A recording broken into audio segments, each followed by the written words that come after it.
بسم الله الرحمن الرحيم وإذا قيل لهم لا تفسدوا في الأرض قالوا إنما نحن مصلحون ألا إنهم هم المفسدون ولكن لا يشعرون.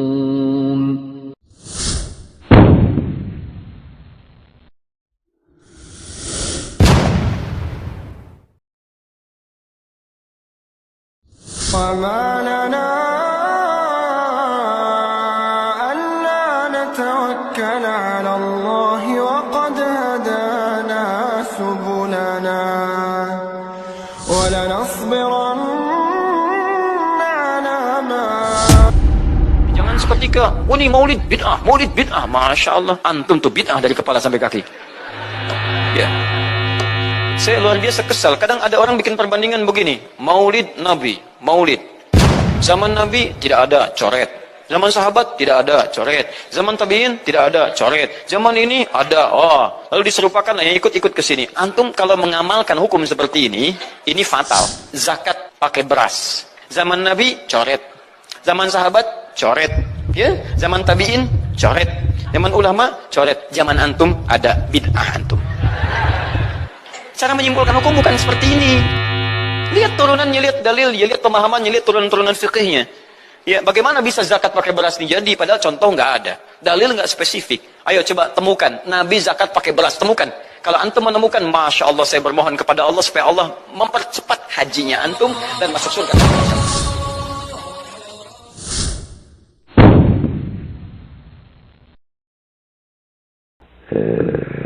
إحياء سنة الرسول صلى الله عليه وسلم فليس بالموالد، يحييها بدروس إسلامية في المدارس والمساجد والمحاضرات. هذا ليس بدعة، بل مشروع مأمور به. يدرس السيرة النبوية ويبين ما جاء في المولد من الأخبار في الدروس الإسلامية في المدارس، في المعاهد، في المساجد، في المحاضرات. أما يجعل لها وقتا مخصوصا تقام فيه الاحتفالات في ربيع الأول أو في غيره والمآكل والمشارب وغير ذلك، هذا لا أصل له، بل هو من البدع المحدثة. Oleh karenanya maulid Nabi tidak pernah dikerjakan oleh Nabi SAW, tidak pernah dikerjakan oleh para sahabat, tidak pernah dikerjakan oleh para tabi'in, tidak pernah dikerjakan oleh para tabi'ut tabi'in, tidak pernah dikerjakan oleh 4 imam madhab. Jadi dahulu tidak ada maulid Nabi SAW. Ya. Saya tanya sama antum, ya. Zaman Nabi SAW, zaman para sahabat, agama sudah sempurna atau belum? Tanpa maulid sudah sempurna? Ya sudah, selesai. Seandainya tanpa maulid sudah sempurna, maka tidak perlu kita harus melaksanakan apa? Maulid. Timbul sebagian orang seakan-akan maulid itu apa? Wajib. Mereka tidak mengatakan wajib, tapi perbuatan mereka, sikap mereka seakan-akan maulid itu apa? Wajib. Saya mereka mengatakan kalau tidak bermaulid tidak cinta kepada Nabi SAW. Ada yang lebih parah daripada itu, mengatakan barang siapa yang mengingkari maulid berarti mengingkari kenabian Nabi SAW. Bahaya ini. Berarti kalau mengingkari maulid kafir dong, mengingkari kenabian Nabi apa? Kafir. Sampai ada yang berkata seperti itu, berlebihan.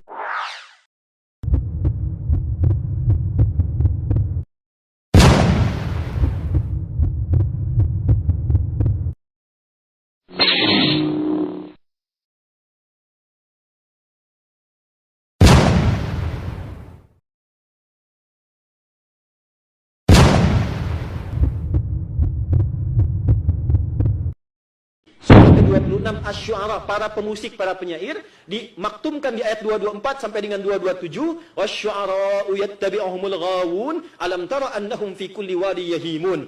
Ya? Tahukah engkau para pemusik itu umumnya rata-rata di antara mereka banyak menghabiskan waktu. Utak-atik turun lembah cari-cari inspirasi, tapi liriknya tidak ada yang bermakna. Cuma merusak saja, buang-buang waktu, buang-buang aktivitas. Itu tidak diinginkan dalam Islam. Tapi apakah sampai di situ hukumnya? Tidak. Teruskan ayatnya. Illal ladzina amanu. Ada orang beriman yang memang passionnya di situ. Maka muncullah kemudian orang-orang seperti Hasan bin Thabit. Dia keluarkan syair Islami dan diangkat oleh Nabi menjadi syairun Nabi, pemusik di samping Nabi. Hasan bin Thabit menghafal Quran. Dari sini muncul teori dikembangkan. Maka Islam muncul ke Persia. Muncullah dal, ra, lam, mim, fa, sod, lam, si, dal. Do, re, mi, fa, sol, la, si, do, dal, ro. Afwan Ustaz, izin bertanya, apa hukum orang yang mengatakan surat Asy-Syu'ara adalah surat pemusik? Allahu Akbar. Ini perkataan paling berbahaya, sangat berbahaya. Penghinaan terhadap Al-Quran. Tapi siapa yang berbicara? Barangkali orang-orang jahil, tidak serta-merta dikufurkan. Ini berbahaya dan bodoh. Kenapa bodoh? Karena tidak bisa membedakan antara musik dengan syair. Syair ucapan kata-kata. Musik adalah peralatan, alat-alat musik. Ada kalanya musik tanpa nyanyian, ada kalanya nyanyian tanpa musik. Musik telah diberitahukan oleh Nabi SAW. Barangkali orang yang berkata belum tahu, sehingga ia mengeluarkan perkataan bodoh dan perkataan munkar, perkataan yang sangat berbahaya antara kesesatan dan kekufuran. Karena musik diharamkan di dalam Islam berdasarkan hadis riwayat Al-Imam Al-Bukhari, dan tidak pernah dinamakan surat ini surat pemusik. Nabi SAW mengatakan bahwa nanti umatku akan menghalalkan zina. Sudah terjadi dari kaum Batiniyah. Ada lagi yang mengatasnamakan dengan nikah mut'ah. Kemudian sutra. Kemudian ma'azib. Ma'azib itu peralatan musik. Dan mereka nanti akan diubah mukanya. Berarti peralatan musik itu diharamkan. Begitu juga yang melegalkan ini musik. Bahkan dinamakan lagi surat Asy-Syu'ara. Syu'ara itu artinya para penyair. Di dalam surat ini dibagi dua para penyair itu. Penyair yang sesat diikuti oleh orang-orang yang sesat, dan para pengikut syaitan. Mereka bersyair dengan syair-syair yang tidak pernah mereka lakukan, bahkan dengan syair-syair yang menyerang Islam. Yang kedua, dikecualikan oleh Allah, kecuali para penyair yang beriman, kecuali orang-orang yang beriman dan beramal saleh, dan mereka membela sesudah mereka teraniaya, yakni dari syair-syair orang-orang kufar yang mencela Islam, yang mencela Nabi yang mulia. Mereka bela, mereka jawab dengan puisi-puisi mereka, dengan syair-syair mereka. Ini penyair tidak ada sangkut pautnya dengan musik, nyanyian. Nyanyian itu boleh tanpa musik, tapi bagi perempuan. Kalau laki nyanyi, banci. Ulama yang mengatakan, bukan saya, periksa kitab ulama. Di antaranya Syekhul Islam bin Taimiyah. Karena biasa yang bernyanyi itu adalah perempuan. Boleh nyanyikan buat anaknya Nina Bobo atau apa. Laki tidak. Laki bersyair sesuai dengan sifatnya, gagah, keren, bersyair, berpuisi, bukan bernyanyi. Adapun alat musik haram berdasarkan hadis tadi, ikhwan, akhwat. Ma'azib. Sekarang kita dengar suara musik di mana-mana. Bagaimana dengan kita ini? Itu kita mendengar. Kenapa kuping kita nggak budek?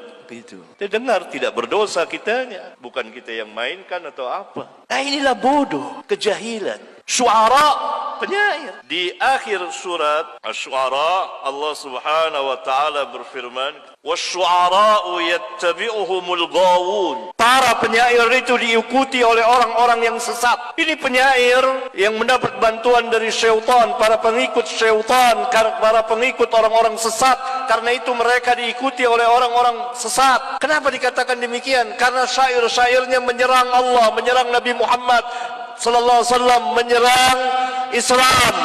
Oleh karena itu Allah Subhanahu wa taala katakan, "Alam tara annahum fi kulli wadi yahimun." Tidakkah engkau lihat mereka di setiap lembah mereka mengembara dengan ungkapan-ungkapan, puisi-puisinya, syair-syairnya yang menyerang Islam, dan syair-syair yang puji-pujian yang dan kata-kata yang mereka sendiri tidak melakukannya. Wa annahum yaquluna ma la yaf'alun. Mereka mengatakan apa yang mereka tidak lakukan. Ini para penyair sesat, para penyair kafir, orang-orang kufar. Sekarang banyak, bahkan dengan karikatur mereka serang Nabi Muhammad SAW. Harus bangkit orang-orang yang ahlinya menyerang juga, menjawab mereka, dan telah dijawab oleh para ulama. Kemudian Allah Azza wa Jalla menutup firman-Nya, illal ladzina amanu wa 'amilus shalihat, kecuali orang-orang yang beriman dan beramal saleh, yakni kecuali para penyair yang beriman dan beramal saleh. Tidak dikatakan pemusik. Ini mendustakan Al-Quran. Wa dzakarullaha katsiran, dan mereka banyak sekali mengingat Allah. Wantasaru, dan mereka membela, menjawab syair-syair, puisi-puisi dari orang-orang kufar yang menyerang Islam. min ba'di ma zulimu, sesudah mereka dianiaya, terzalimi dengan serangan-serangan puisi dari orang-orang kufar itu yang menyerang nabi mereka, yang menyerang Allah Subhanahu wa taala, yang menyerang Islam, dijalak oleh mereka dengan puisi, dengan syair, dengan tulisan, dengan lisan. Subhanallah ikhwan, akhir zaman sampai ada yang mengatakan seperti ini, menamakan surat Asy-Syu'ara adalah surat pemusik, yang alat-alat musik itu diharamkan berdasarkan hadis tadi.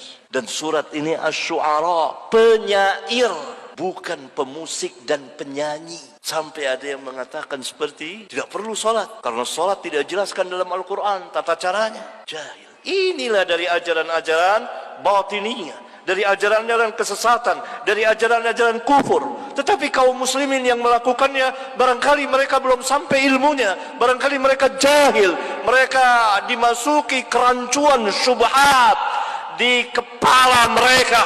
Semoga Allah Subhanahu wa taala memberikan hidayah dan taufiknya kepada kita dan kepada mereka.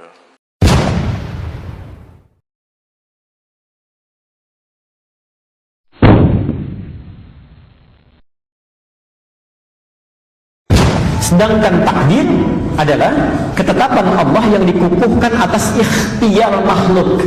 Ini ada usaha kita dulu, ya. Usaha baru Allah tetapkan, ya. Di antaranya ada dua juga. Satu, perbuatan kita apakah baik atau buruk itu kembali pada ikhtiar kita. Sedangkan takdir adalah ketetapan Allah yang dikukuhkan atas ikhtiar makhluk.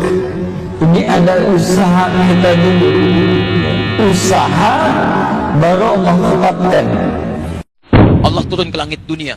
Ustaz Adi mengingkari hadis nuzul. Antum yang kurang gaul. Antum kurang piknik. Kapan saya mengingkari hadis itu? Kalau saya mengingkari, saya akan sampaikan hadisnya. Saya meyakini hadis itu. Ada yang menafsirkan Allah turun. Turunnya itu betul-betul turun ke langit dunia. Turun. Dibatasi dengan tempat. Penafsiran itu menurut saya tidak tepat. Kalau antum ingin artikan sesuai hadis, jangan dibahas bagaimana caranya. Sudah biarkan dengan hadisnya. Tapi ketika antum katakan turun ke langit itu benar-benar turun, berarti Allah menempat. Itu mujassam. Allah ada di tempat, Allah menetap. Paling sederhana saja begini. Maaf ya, Papua dengan Lampung bedanya 2 jam. Duluan Papua. Kalau antum artikan hadis akhir malam dengan Allah turun, misal Allah turun ke dunia. Di situ ada. Ketika Allah turun di Papua, mana orang Lampung? Ketika Allah turun di Lampung, berarti meninggalkan Papua. Sedangkan sifat Allah meliputi seluruh alam, tidak dibatasi dengan tempat.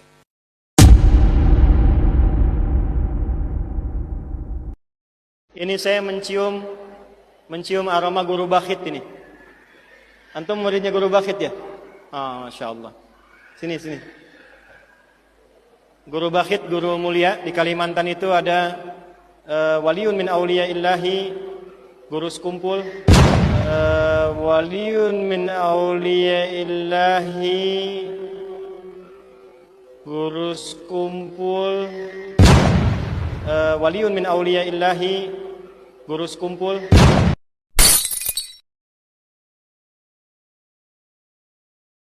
Wala takunu kalladzina nasullaha fa ansahum anfusahum. Jangan kalian menjadi seperti orang yang lupa dengan Allah, maka Allah pun lupa dengan mereka.